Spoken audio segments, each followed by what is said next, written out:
Hello दोस्तों, welcome back to Hindi वार्ता साहित्य चैनल में आपका स्वागत है। तो आज हम करने वाले हैं आचार्य रामचंद्र शुक्ल की पुस्तक से शुरुआत। शुक्ल की पुस्तक को हम शुरू से आखिर तक पूरा ख़त्म करेंगे। ये छोटे छोटे पार्ट्स में मैं आपको जो है वो रोज़ एक वीडियो दूंगी।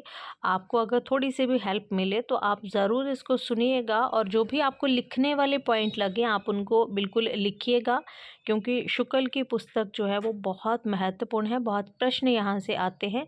तो चलिए जल्दी से वीडियो को शुरू करते हैं। सबसे पहले हम भूमिका को देखते हैं। प्रथम संस्करण का वक्तव्य यानी कि भूमिका से शुरुआत करते हैं। हिंदी कवियों का एक वृत्त संग्रह ठाकुर शिव सिंह सेंगर ने सन 1833 ईस्वी में प्रस्तुत किया था।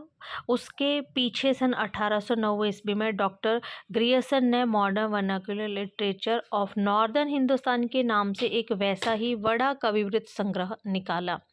काशी की नागरी प्रचारिणी सभा का ध्यान आरंभ ही में इस बात की ओर गया कि सहस्त्रों हस्तलिखित हिंदी पुस्तकें देश के अनेक भागों में राज पुस्तकालयों तथा लोगों के घरों में अज्ञात पड़ी हैं। अतः सरकार की आर्थिक सहायता से उसने सन 1900 से पुस्तकों की खोज का काम हाथ में लिया और 1911 तक अपनी खोज की 8 रिपोर्टों में सैकड़ों अज्ञात कवियों तथा ज्ञात कवियों के अज्ञात ग्रंथों का भी पता लगाया।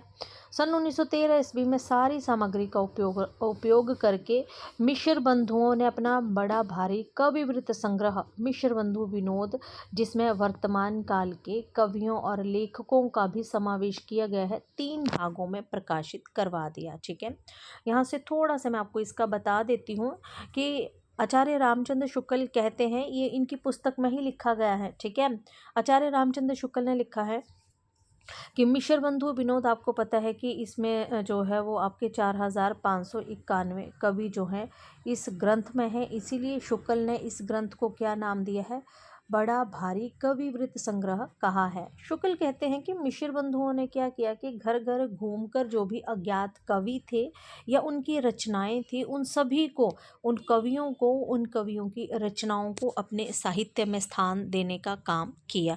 और इसको कितने भागों में विभक्त किया, तो इसको कुल 3 भागों में जो है इन्होंने बांटा। ठीक है, चलिए आगे चलते हैं। अब इधर जब से विश्वविद्यालयों में हिंदी की उच्च शिक्षा का विधान हुआ, तब से उसके साहित्य के विचार श्रृंखलाबद्ध इतिहास की आवश्यकता का अनुभव छात्र और अध्यापक दोनों कर रहे थे। है ना, क्या कह रहे हैं कि जब बोले विश्वविद्यालयों में हिंदी की उच्च शिक्षा का विधान हुआ ना, तब वो साहित्य के विचार श्रृंखलाबद्ध इतिहास की आवश्यकता का अनुभव यहाँ पे छात्रों को भी होने लगा और अध्यापक भी, क्योंकि अब जो हिंदी थी उच्च शिक्षा के साथ जोड़ा जा रहा था। शिक्षित जनता की जिन जिन प्रवृत्तियों के अनुसार हमारे साहित्य स्वरूप में जो जो परिवर्तन होते आए, जिन जिन प्रभावों की प्रेरणा से काव्य धारा की भिन्न भिन्न शाखाएं फूटती रही, उन सब के सम्यक निरूपण तथा उनकी दृष्टि से किए हुए सुसंगत काल विभाग के बिना साहित्य के इतिहास का सच्चा अध्ययन कठिन दिखाई पड़ता था। 700-800 वर्षों की संचित ग्रंथ राशि सामने लगी हुई थी। कितने वर्षों की बात की है यहाँ पर, 700-800 वर्षों के। पर ऐसी निर्दिष्ट सारणियों की उद्भावना नहीं हुई थी जिसके अनुसार सुगमता से इस प्रभूत सामग्री का वर्गीकरण होता है। चलिए आगे देखते हैं।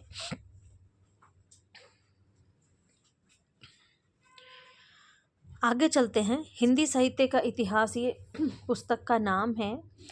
आगे चलते हैं कि 5 या 6 वर्ष हुए छात्रों के उपयोग के लिए मैंने कुछ संक्षिप्त नोट तैयार किए थे, जिसमें परिस्थिति के अनुसार शिक्षित जनसमूह की बदली हुई प्रवृत्तियों को लक्ष्य करके हिंदी साहित्य के इतिहास के काल विभाग और रचना की भिन्न भिन्न शाखाओं के निरूपण का एक कच्चा ढांचा प्रस्तुत किया गया था। हिंदी शब्द सागर समाप्त हो जाने पर उसकी भूमिका के रूप में भाषा और साहित्य का विकास देना भी स्थिर किया गया। अतः एक नियत समय के भीतर ही ये इतिहास लिखकर पूरा करना पड़ा।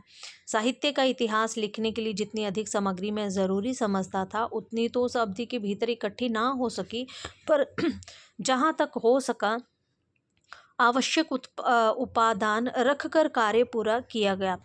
इस पुस्तक में जिस पद्धति का अनुसरण किया गया था उसका थोड़े में उल्लेख कर देना आवश्यक जान पड़ता है। पहले काल विभाग को लीजिए, जिस काल विभाग के भीतर किसी विशेष ढंग की रचनाओं की प्रचुरता दिखाई देती है वह एक अलग काल माना गया है और उसका नामकरण उन्हीं रचनाओं के स्वरूप के अनुसार किया गया है। इसी प्रकार काल का एक निर्दिष्ट सामान्य लक्षण बनाया जा सकता है। किसी एक ढंग की रचना की प्रचुरता से अभिप्राय ये है कि दूसरे ढंग की रचनाओं में से चाहे किसी ढंग की रचना को लें वह परिणाम में प्रथम के बराबर ना होगी। ये नहीं कि और सब ढंगों की रचनाएं मिलकर भी उसके बराबर ना हो सकेंगी, है ना। यदि किसी काल में बोला 5 ढंग की रचनाएं 10, 5, 6, 7 और 2 के क्रम में मिलती हैं तो जिस ढंग की रचना की 10 पुस्तकें हैं उसकी प्रचुरता कही जाएगी। ठीक है। अच्छा, चलिए दूसरा करते हैं। दूसरी बात है ग्रंथों की प्रसिद्धि। किसी काल के भीतर, एक तो इन्होंने क्या बोला था ऊपर, एक तो इन्होंने बोला कि काल विभाजन की विशेषता बताई और दूसरा ग्रंथों की प्रसिद्धि की बात की कि किसी काल के भीतर जिस एक ही ढंग के बहुत अधिक ग्रंथ प्रसिद्ध चले आते हैं उस ढंग की रचना उस काल के लक्षण के अंतर्गत मानी जाएगी, चाहे और दूसरे ढंग की अप्रसिद्ध और असाधारण कोटि की बहुत सी पुस्तकें इधर उधर कोनों में पड़ी मिल जाएं। प्रसिद्धि भी किसी काल की लोक प्रवृत्ति की प्रतिनिधि है। सारांश ये है कि इन दोनों बातों की ओर ध्यान रखकर काल विभागों का नामकरण किया गया था।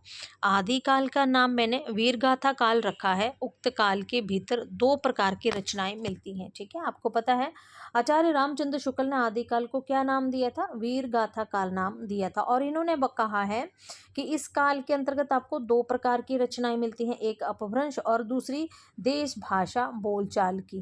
बोला अपभ्रंश की पुस्तकों में कई तो जैनों के धर्म तत्व निरूपण संबंधी हैं जो साहित्य की कोटि में नहीं आती हैं। ठीक है, तो शुक्ल क्या कहते हैं कि अपभ्रंश की पुस्तकों में कई तो जैनों के धर्म तत्व का निरूपण करती हैं जो साहित्य की कोटि में नहीं आती हैं और जिनका उल्लेख केवल ये दिखाने के लिए किया गया है कि अपभ्रंश भाषा का व्यवहार कब से हो रहा है। इन्होंने कहा वो साहित्य की कोटि में नहीं आती हैं बल्कि इसलिए उनको यहाँ पे रखा गया है कि बताया जा सके कि अपभ्रंश भाषा जो थी वो कब से जो है वो प्रयोग की जा रही है। साहित्य कोटि में आने वाली रचनाओं में कुछ तो भिन्न भिन्न विषयों पर फुटकल दोहे हैं जिनके अनुसार उस काल की कोई विशेष प्रवृत्ति निर्धारित नहीं की जा सकती है। साहित्यिक पुस्तकें केवल 4 मानी हैं। आचार्य रामचंद्र शुक्ल ने साहित्यिक पुस्तकें कितनी मानी है? केवल 4 साहित्यिक पुस्तकें मानी हैं। कौन कौन सी? विजयपाल रासो, हमीर रासो, कीर्तिलता, कीर्ति पताका। इसके अंतर्गत देश भाषा की कितनी पुस्तकें मानी हैं? 8 पुस्तकें मानी हैं। खुमान रासो, विसलदेव रासो, पृथ्वीराज रासो, जयचंद प्रकाश है, जय मयंक जसचंद्रिका है, प्रमाल रासो जिसे आल्हा का मूल रूप भी कहा जाता है, खुसरों की पहेलियां और विद्यापति की पदावली, है ना। इन्हीं 12 पुस्तकों की दृष्टि से आदिकाल का लक्षण निरूपण और नामकरण हो सकता है। इनमें से अंतिम 2 विसलदेव रासो को छोड़कर शेष सब ग्रंथ वीरगाथात्मक ही है। अतः आदिकाल का नाम वीरगाथा काल ही रखा जा सकता है। जिस सामाजिक या राजनीतिक परिस्थिति की प्रेरणा से वीरगाथाओं की प्रवृत्ति रही है उसका सम्यक निरूपण पुस्तक में कर दिया गया है। मिश्र बंधुओं ने इस आदिकाल के भीतर इतनी पुस्तकों की और नामावली दी है। ये मिश्र बंधुओं के द्वारा आदिकाल के अंतर्गत दी गई पुस्तकों का नाम है, आपने याद रखना है। भगवत गीता, वृद्ध नवकार है, वर्तमाल है, समंत सार है, पतली है, अन्य योग है, जम्बू स्वामी रासा है, रेवंतगिरी रासा है, नेमिनाथ चुपई है, उब एस माला यानी कि उपदेश माला, है ना। इनमें से नंबर 1 तो पीछे की रचना है जैसा कि उसकी इस भाषा से भी स्पष्ट होता है। ते ही दिन कथा कीन मन लाई, हरि के नाम गीत चित आई, सुमिरो गुरु गोविंद के पाँव, अगम उपार है जाकर नाव, है ना। अब आगे चलते हैं। जो वीर रस की पुरानी परिपाटी के अनुसार कहीं वर्णों का द्वित्य देकर ही प्राकृत भाषा और कहीं चौपाई देकर अवधि या बैसवाड़ी समझते हैं। जो भाट को क्या कहते हैं? भाट को थाट, हाईलाइट कर देती हूँ, ठीक है। भाट को थाट और विचार को फीलिंग कहते हैं। वे यदि उद्घृत पदों को संवत 1000 के या संवत 500 के भी बताएं तो आश्चर्य की बात नहीं है। ठीक है, याद रखना है आपने इस बात को। चलिए आगे देखते हैं, जो कुछ इम्पॉर्टेंट चीज़ें हैं, इम्पॉर्टेंट तथ्य हैं, ठीक है, उनको देखते हैं। एक ही काल और एक ही कोटि की रचना के भीतर जहाँ भिन्न भिन्न प्रकार की परंपराएं चली हुई पाई गई हैं, वहाँ अलग अलग शाखाएं करके सामग्री का विभाग किया गया है। बोला जैसे भक्ति काल के भीतर पहले तो 2 काव्य धाराएं, निर्गुण धारा और सगुण धारा जो है वो चलती है। ठीक है, किसके अंतर्गत? भक्ति काल के अंतर्गत, है ना।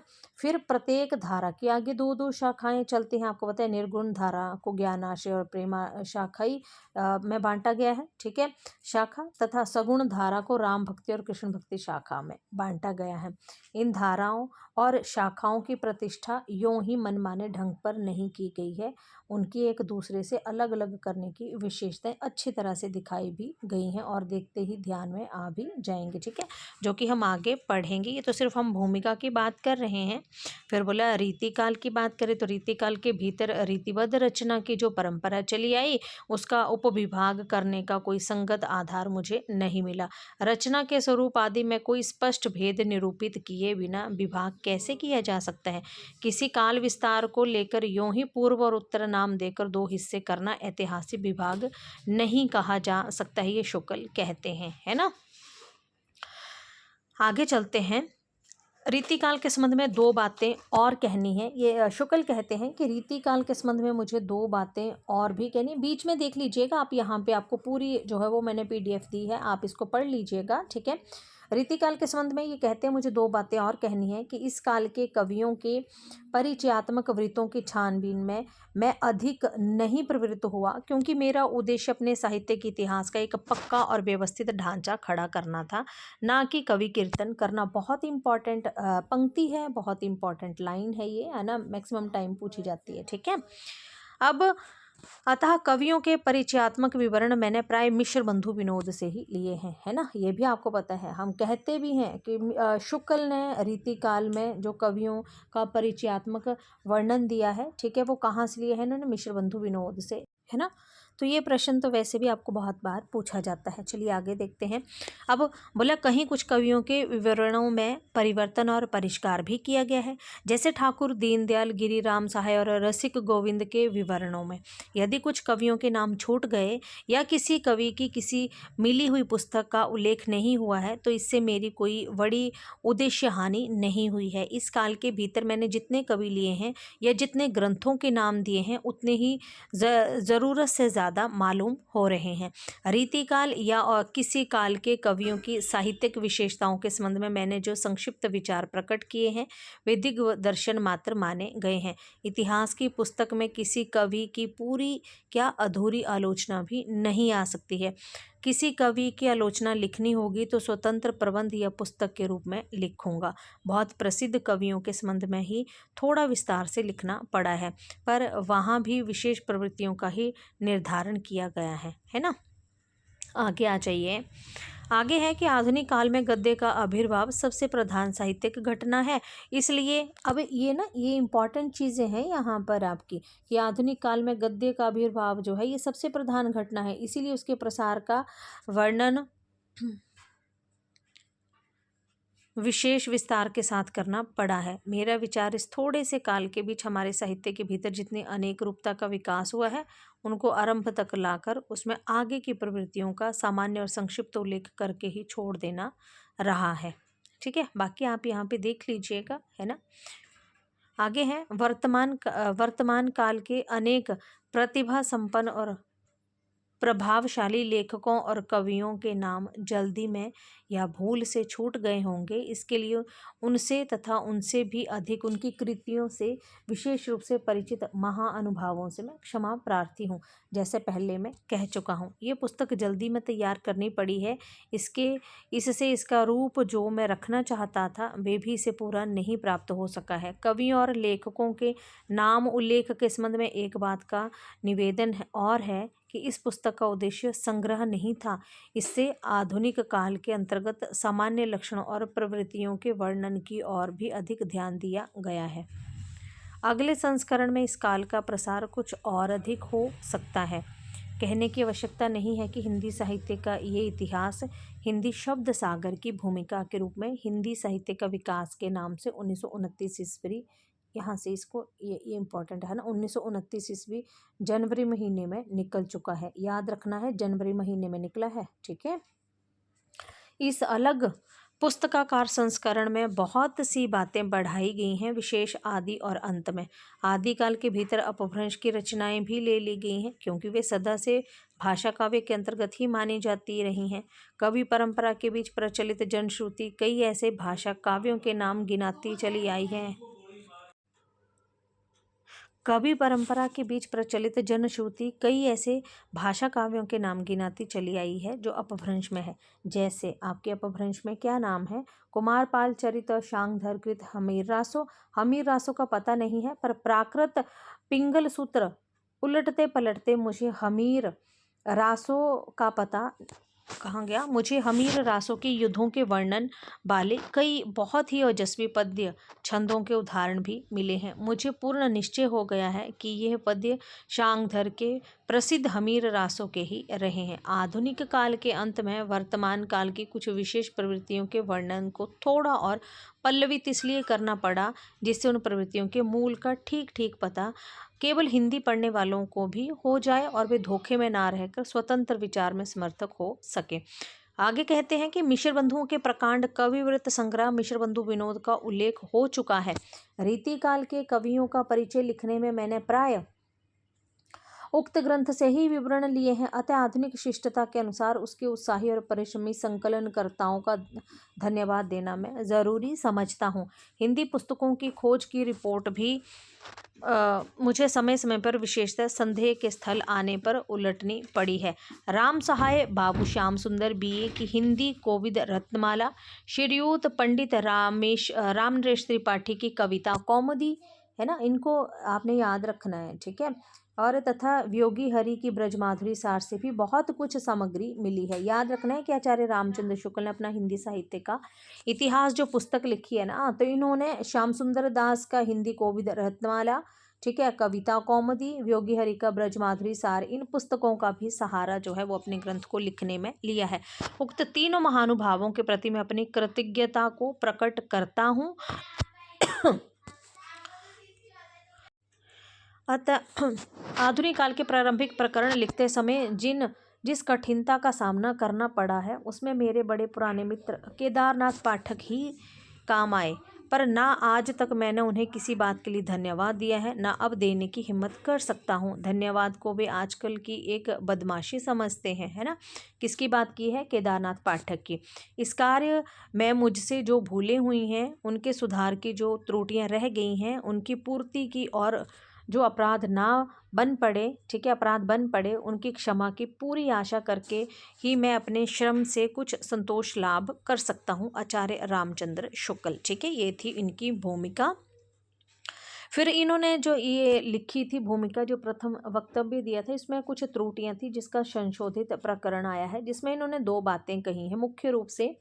एक तो इन्होंने कहा है कि आदिकाल के, इन्होंने क्या कहा कि कई संस्करणों के उपरांत इस पुस्तक के परमार्जन का पहला अवसर मिला। इसमें कुछ आवश्यक संशोधन के अतिरिक्त बहुत सी बातें भी बढ़ानी पड़ी हैं मुझे।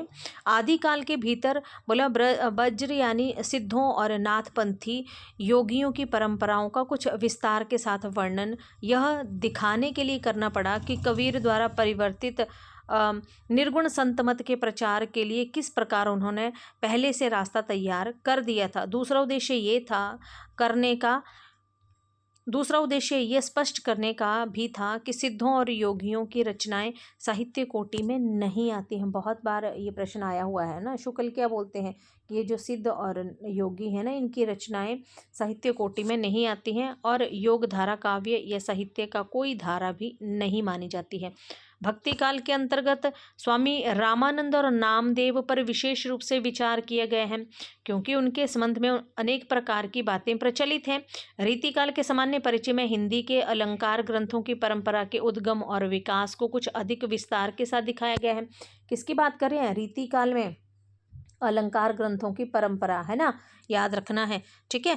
घनानंद आदि कुछ मुख्य कवियों का आलोचनात्मक परिचय भी विशेष रूप से मिलेगा। आधुनिक काल के भीतर खड़ी बोली के गद्य का इतिहास, इधर जो कुछ सामग्री मिली है उसकी दृष्टि से एक नए रूप से सामने लाया गया है। हिंदी के मार्ग में जो जो विलक्षण बाधाएं पड़ी हैं उनका भी सविस्तार उल्लेख है। पिछले संस्करणों में वर्तमान या अर्थात आजकल चलते हुए साहित्य की मुख्य प्रवृत्तियों का संकेत मात्र करके छोड़ दिया गया था। इस संस्करण के समसामयिक साहित्य का अब तक का आलोचनात्मक विवरण दे दिया गया है। ठीक है, जिसे आज तक के साहित्य की गतिविधि का पूरा परिचय प्राप्त होगा। आशा है कि इस संशोधित और परिवर्धित रूप में यह इतिहास विशेष उपयोगी सिद्ध होगा। ठीक है, तो ये आचार्य रामचंद्र शुक्ल की जो पुस्तक है ना, उसकी हमने भूमिका को देख लिया है। आने वाली जो अगली वीडियो होगी उसमें हम थोड़ा आगे का और देखेंगे।